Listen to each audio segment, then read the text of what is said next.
तो आपका भी कहीं ना कहीं लोगों में ये है कि हुड्डा साहब के करीबी हैं, अगर विधायक बनते हैं तो मंत्री पद तो पक्का ही है। ये पहली मनोहर लाल की सरकार रही जिन्होंने हरियाणा प्रदेश के अंदर जातीय दंगे भी करवाने का काम किया। आप देखते होंगे कि पूरे देश में नगर परिषद के अंदर सफाई के मामले में देखते हुए तो निचला नंबर है हमारा। तो सबसे बड़ी विफलता जिनकी थी उनको स्थानीय निकाय मंत्री बना दिया। तो मुझे लगता है कि जहां हम पहले थे उससे नीचे जाएंगे, ऊपर नहीं जा सकते। कल जो मीटिंग हुई थी उसमें गुटबाजी पे भी कोई बात हुई, जो गुट बने हुए हैं जिसमें किरण चौधरी तो बीजेपी में शामिल हो गई है, तो इन चीज़ों पे भी कुछ बात हुई। पक्की नौकरी दी नहीं, कौशल विकास से नौकरी दी। कौशल विकास में ना मेरिट ना रिजर्वेशन, तो 47% रिजर्वेशन उनका खाने का काम किया। ये कहते हैं हमने 1 लाख नौकरी कौशल विकास में की है। अगर 1 लाख नौकरी इन्होंने दिया तो 47,000 नौकरी हमारे SC BC भाइयों की मिलती थी, जिनकी ऊपर इन्होंने डाका डालने का काम किया। ये दोषी हैं। इन लोगों को SC और BC समाज के लोगों से माफी मांगनी। ये लोग देने वाले नहीं, ये तो लोगों की नौकरियां भी छीनने वाले हैं, लोगों के प्लाट भी छीनने वाले हैं। आज आपने बात किया क्या सरपंचों को कहते हैं कि हमें तुम्हारे को बुला के उनकी जो मांग है वो मानने को तैयार है, और जब वो बात मनवाने गए थे तो यही कहते थे कि सरपंच चोर है, उनको डंडे मारो। पहले डंडे मार दिया, आज घी खुआने की बात करते हैं। नमस्कार दोस्तों, द एयर न्यूज में आपका स्वागत है। मेरे साथ आज पूर्व मंत्री अशोक अरोड़ा जी हैं। सर, स्वागत है आपका द एयर न्यूज में। बहुत बहुत धन्यवाद मनदीप जी, आपका भी, आपके देखने वाले दर्शकों का भी स्वागत है। जी, कल कांग्रेस की एक बड़ी मीटिंग थी सर, क्या कुछ हुआ उस मीटिंग में? हमारी पार्टी के राष्ट्रीय अध्यक्ष श्री मल्लिकार्जुन खड़गे जी और हमारे पूर्व अध्यक्ष लोकसभा में नेता विपक्ष श्री राहुल गांधी जी ने हरियाणा प्रदेश के कांग्रेस पार्टी के सभी वरिष्ठ साथियों की मीटिंग बुलाई थी। जी जी। जिसमें जहां लोकसभा चुनाव का फीडबैक लिया गया, वहीं आगामी विधानसभा चुनाव में पार्टी की क्या क्या आगे प्रोग्राम हो इसके बारे में चर्चा की गई। और दोनों नेताओं ने हरियाणा प्रदेश के कार्यकर्ताओं और नेताओं का धन्यवाद किया कि जिन्होंने लोकसभा चुनाव सबने मिलकर लड़ा, और जिसका नतीजा था कि पूरे देश में इंडिया गठबंधन की जो वोट परसेंटेज था हरियाणा में 47.6, जो पूरे देश में सबसे ज़्यादा आया।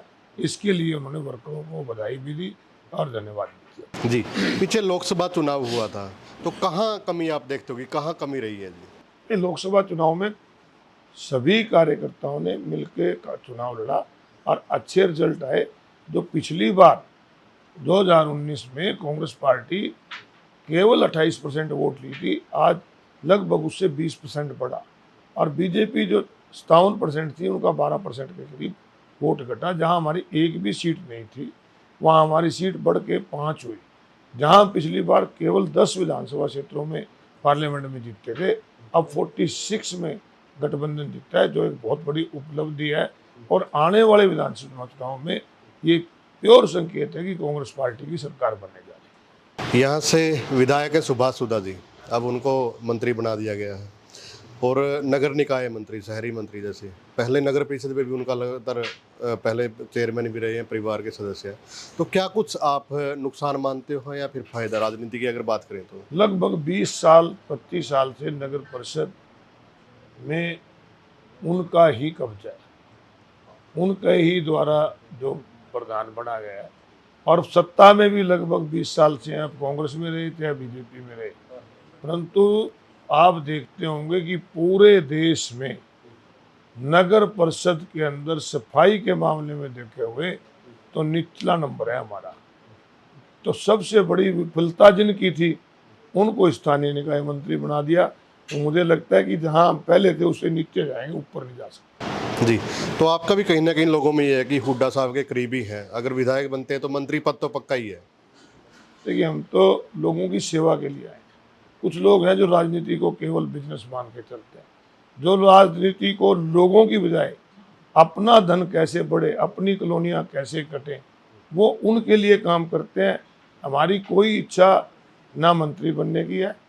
हम तो ये चाहते हैं कि जो 10 साल से हरियाणा प्रदेश की सरकार हरियाणा प्रदेश के लोगों के साथ एक राजा के, एक अंकारी राजा वाला जो व्यवहार कर रही थी, जिन्होंने लोगों को बात सुनने की बजाय लोगों पे डंडे बरसाने का काम किया, चाहे कर्मचारियों की बात करें किसानों की बात करें, हम सरपंचों की बात करें, आशा वर्कर की बात करें, तो ऐसे घमंड से भरे लोगों ने जो हरियाणा प्रदेश के लोगों को लगातार एनडीसी के नाम से, प्रॉपर्टी आईडी के नाम से, आपके फैमिली आईडी के नाम से लोगों को परेशान करने का काम किया, लोगों को लूटने का काम किया।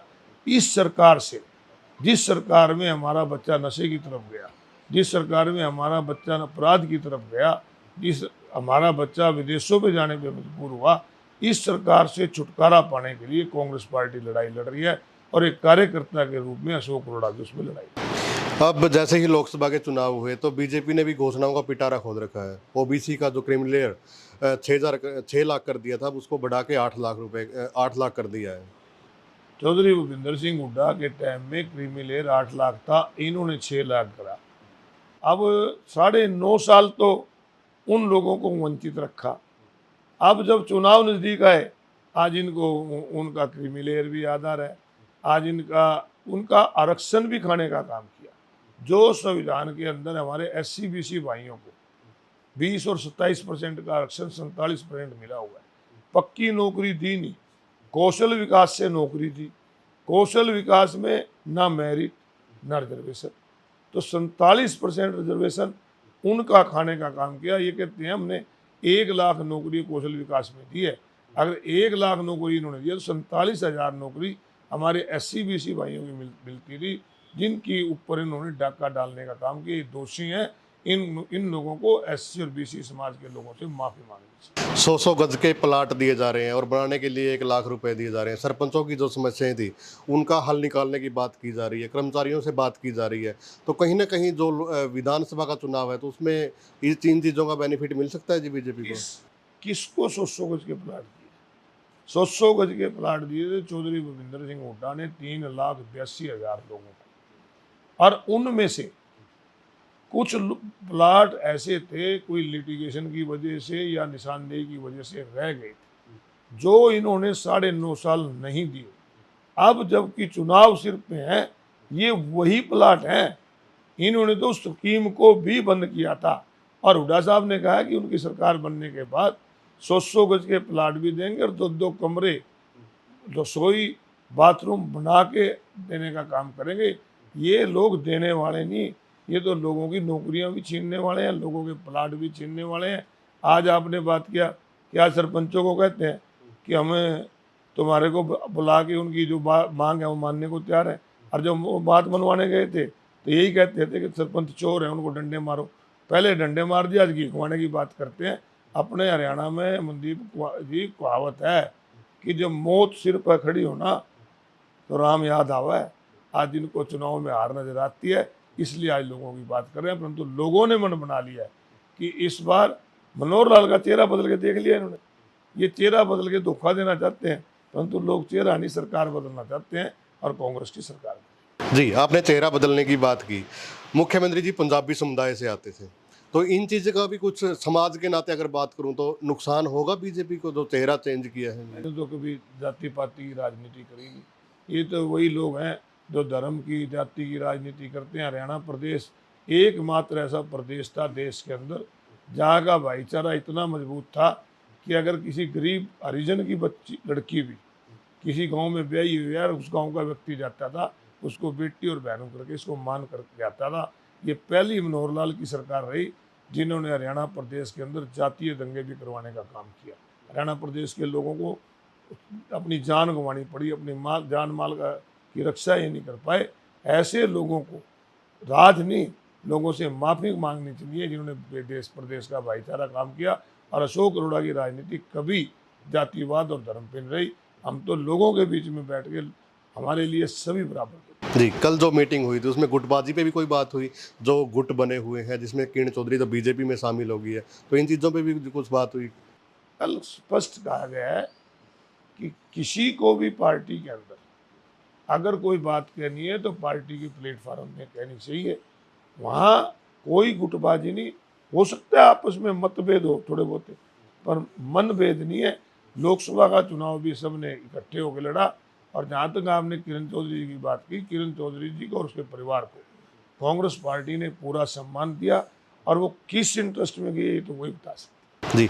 अब मानसून आ गया जी, बारिश का दौर चल पड़ेगा। पीछे जैसे कुरुक्षेत्र में बाढ़ के हालात बन गए थे थानेसर में, तो अब क्या कुछ आपको लग रहा है कि कुछ जो ड्रेन की सफाई वगैरह हुई है या कुछ समाधान निकालने की कोशिश की गई हो?